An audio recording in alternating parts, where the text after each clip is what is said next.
Have you ever been in the middle of like a really heated argument, maybe with your partner or a coworker, and suddenly you just realize, wait, we aren't even having the same fight anymore? Oh, yeah. Like you're arguing about a delayed text message or something. Right, a text message. And suddenly they're somehow arguing about, I don't know, your entire personality Yeah. or your life priorities or maybe something you did like 3 years ago. It is incredibly frustrating. It makes you feel totally crazy. And honestly, it happens to every single one of us. It really does.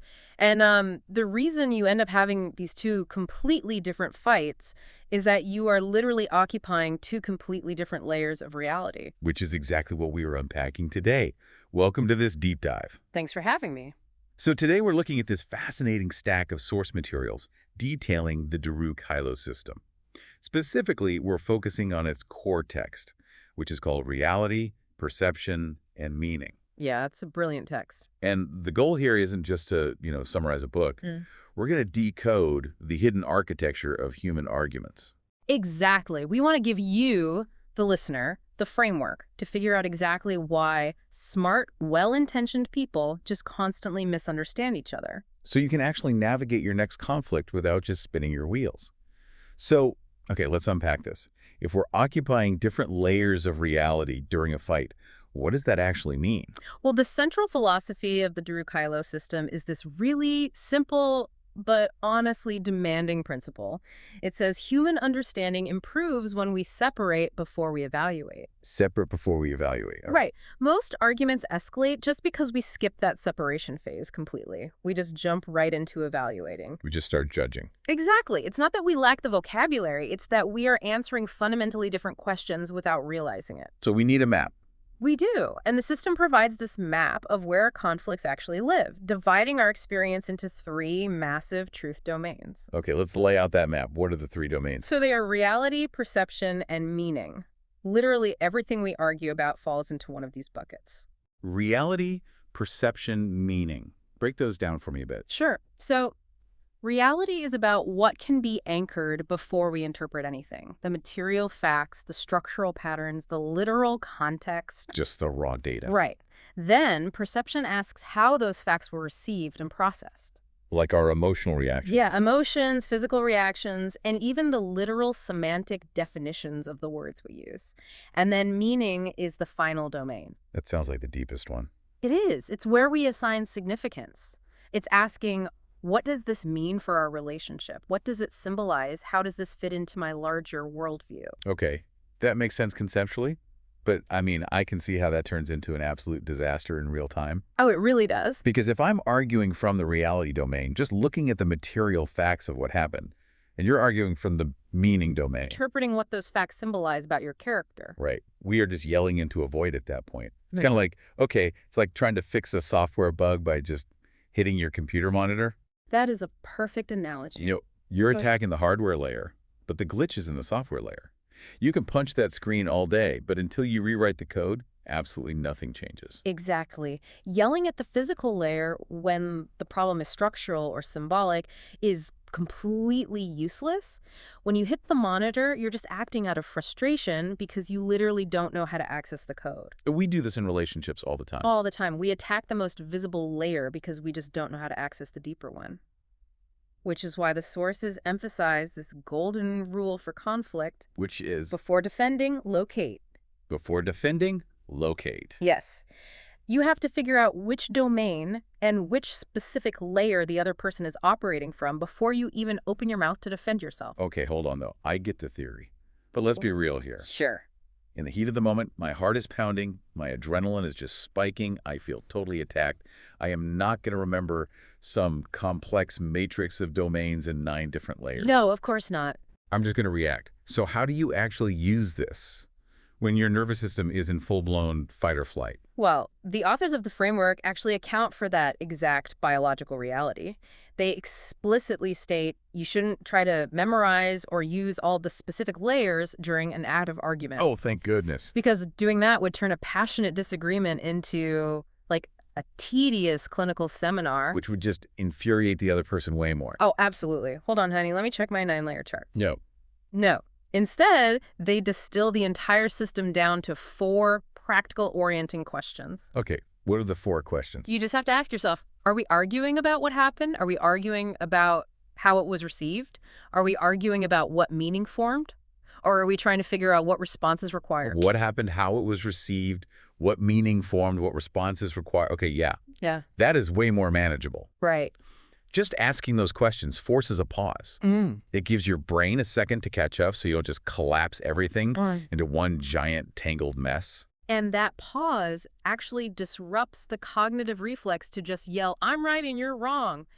Instead, your brain shifts into this sort of diagnostic mode. You become curious instead of furious. Exactly. You start asking, what kind of claim is actually being made here? Okay, so asking those 4 questions grounds us.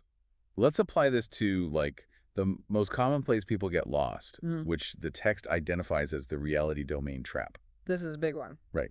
This is where we see a massive clash between 2 specific layers within reality. Right.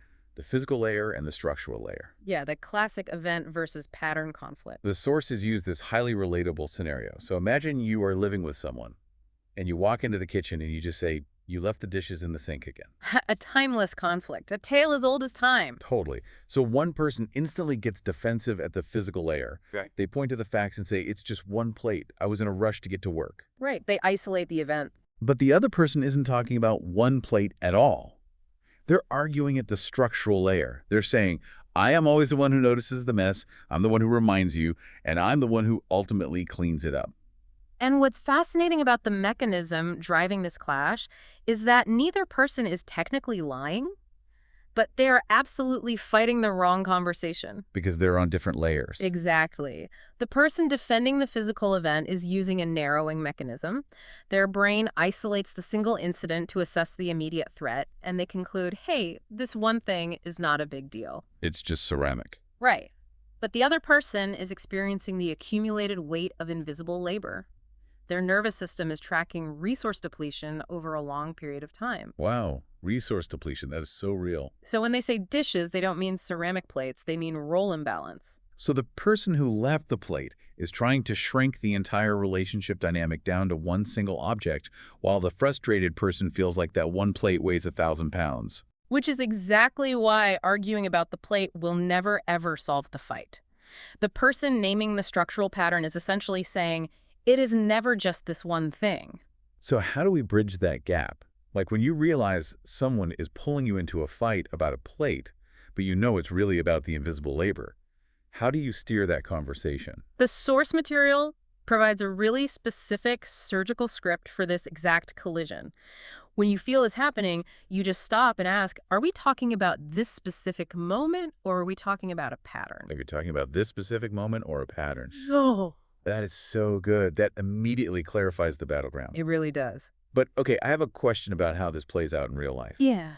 What if the person complaining is exaggerating? Right. Like, what if they say, you always leave your garbage everywhere, you never help out, when in reality, it truly was just like one time, or maybe twice? Yeah, the framework sets a very strict rule for this, and honestly, it requires a lot of discipline from both sides. What's the rule? Do not shrink a real pattern into one incident, but do not inflate one incident into a pattern without evidence. Don't shrink a pattern, don't inflate an incident. Exactly. When someone uses absolute words like always and never, they are usually expressing the feeling of a pattern, the emotional exhaustion of it. They aren't stating a literal statistical fact. But our instinct is to instantly attack the word always. Right. You want to say, well, actually, I took out the trash last Tuesday, but that just attacks their semantic choice while completely ignoring their structural pain. Because if I prove I helped once, I win the logic game, but I completely lose the relationship game. Spot on. So the discipline response is to use the script to uncover the reality. You say, I may be responding as if this is just one incident. Are you saying it feels repeated to you? Wow, that's really disarming. It protects both people. It protects the accused from being unfairly reduced to a single mistake, but it also protects the person carrying the burden from having their repeated experience erased just because they use the word always. I love how that just diffuses the tension. But let's follow the thread, because even when we nail down whether it's an event or a pattern, the argument often explodes anyway. It certainly does. And the sources suggest it's because our brains instantly jump from the facts of reality into the messy domain of perception. Yes. And here's where it gets really interesting, because this is where facts turn into feelings. We're looking at the mismatch between what was meant, the intentional layer, and how it actually landed, the experiential layer. The classic intention versus impact collision. Right. One person says, "What you said hurt me." They're speaking entirely from the experiential layer. And the other person instantly defends with, well, I didn't mean it that way. Speaking entirely from the intentional layer. Which happens in almost every argument I have ever had. Oh, it's universal. The knee-jerk reaction is like, if I can just prove to you I didn't mean to cause harm, you should immediately stop being hurt. My good intention should just be a magic eraser for your bad experience. But psychologically, the brain just doesn't work that way. The underlying mechanism here is essentially the empathy gap mixed with an ego preservation instinct. The ego preservation instinct. Say more about that. Well, we judge ourselves by our internal intentions, right? Because we have full access to our own thoughts. Right, I know what I meant. But we can only judge others by their external impact because we can't read their minds. So when you respond to someone's pain by immediately defending your intention, you trigger this toxic cycle. Because they feel like you aren't listening to them. It's even worse than that. The person defending their intention feels deeply misunderstood because they truly know they didn't mean harm. Their ego feels unjustly attacked. Yeah, that makes sense. But the person expressing their pain feels completely dismissed because their physical and emotional reality is being treated as irrelevant. Wow. The text emphasizes a really hard truth here. Intention explains what you were trying to do, but impact is the reality of what actually happened to the other person. To repair a rupture, you have to respect both. But order matters. Order matters. Okay, so you can't just throw your good intentions out the window and accept being labeled a villain, but you also can't use them as a shield. Exactly. So how do we bridge that gap? The balanced position the book outlines is this. Good intention absolutely matters because we shouldn't falsely accuse people of malice or bad faith. However, good intention does not erase a painful impact. Right. If you step on my foot, you didn't mean to, but my toe is still broken. That's the perfect way to put it.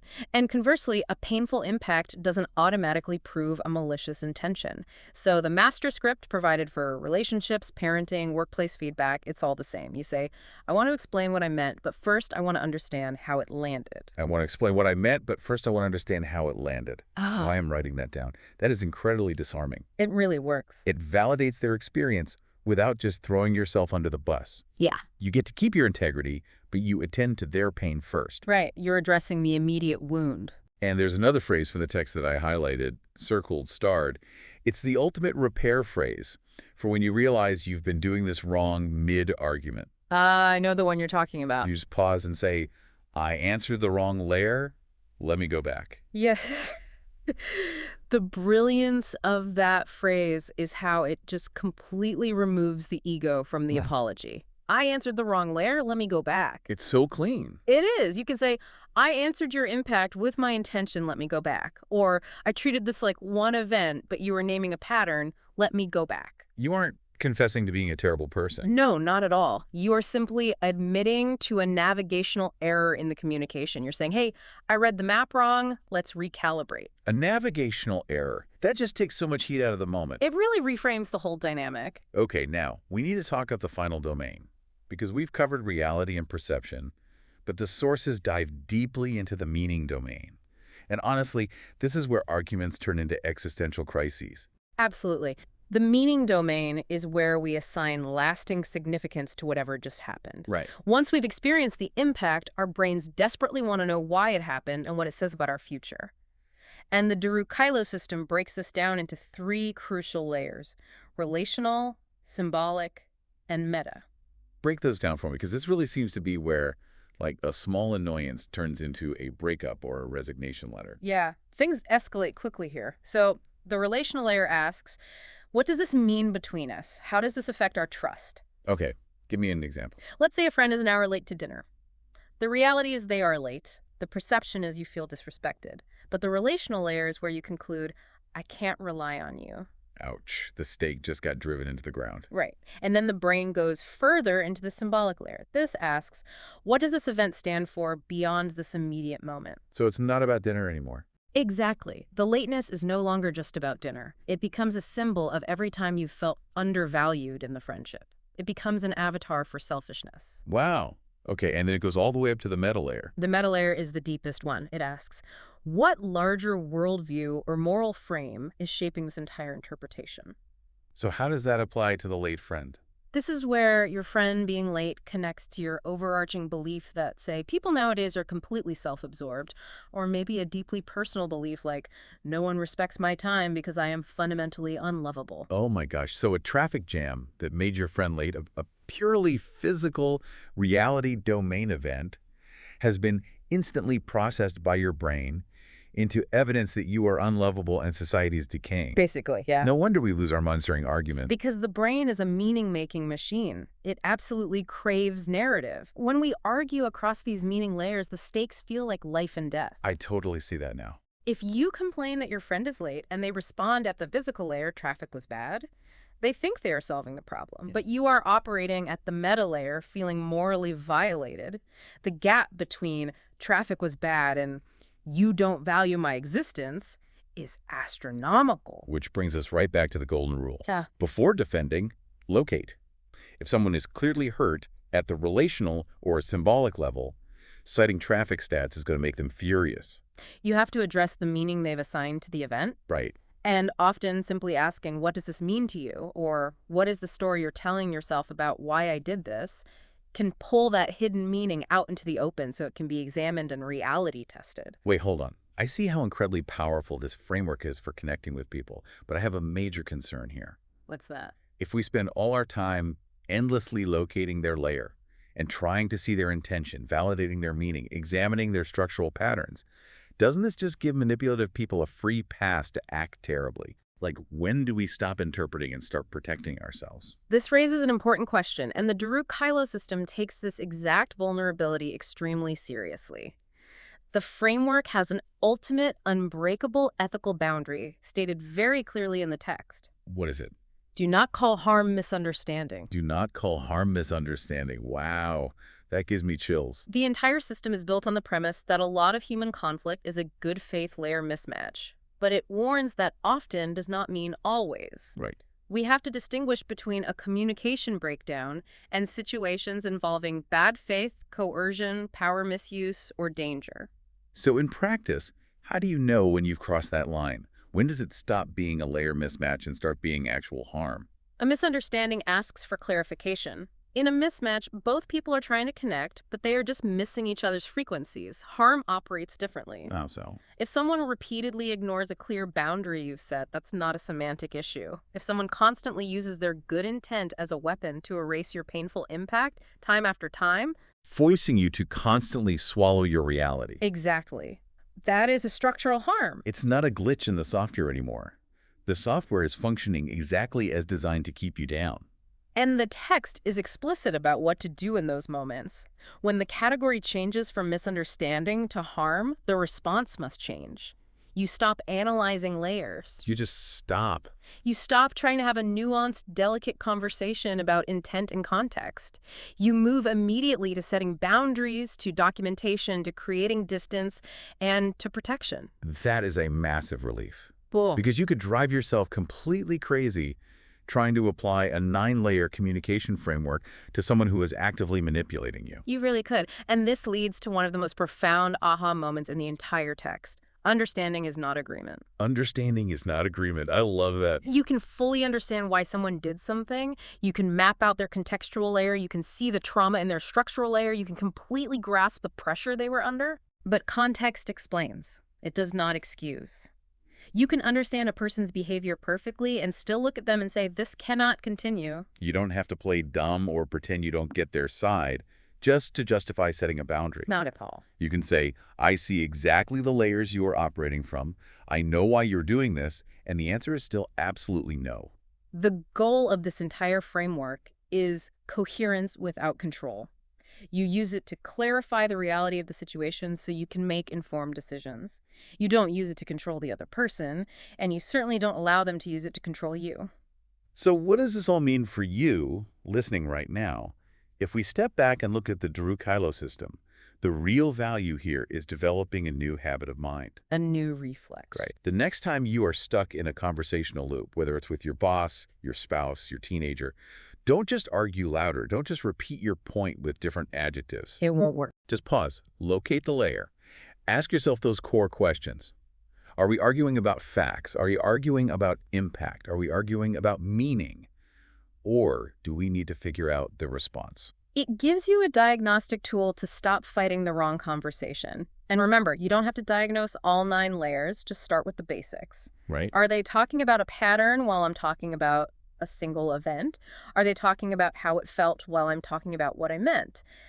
Just locating that one difference is often enough to break the cycle of escalation. Because it signals to the other person that you are finally looking at the same map. It Exactly. really is like having a superpower in an argument. But I want to leave you with a final thought to mull over, building on the framework's meta layer. Oh, this is a good one. We talked about how the meta layer covers our deep world views and our moral maps of reality. We've spent this whole deep dive focusing on fixing patterns and clarifying impacts so we can repair our relationships. But think about this. What happens when you perfectly locate the layer? You peel back the event. You agree on the pattern, you validate the impact, and you finally reach that deepest meta layer, only to realize that you and the other person are operating on fundamentally incompatible moral maps of reality. A really profound realization. You both perfectly understand each other, but your frames of reference for what is good, what is true, or what is acceptable are just totally opposed. Is it possible that sometimes total clarity doesn't lead to a hug, an apology, and a resolution? Often it doesn't. Is it possible that perfectly mapping the layers leads to the exact, crystal clear realization that it is simply time to walk away? Something to think about next time you try to find the meaning in an argument. Clarity isn't always comfortable, but it is always necessary. Absolutely. Thank you for joining us as we mapped out the hidden architecture of how we argue. Stay curious, keep paying attention to those layers, and keep diving deep.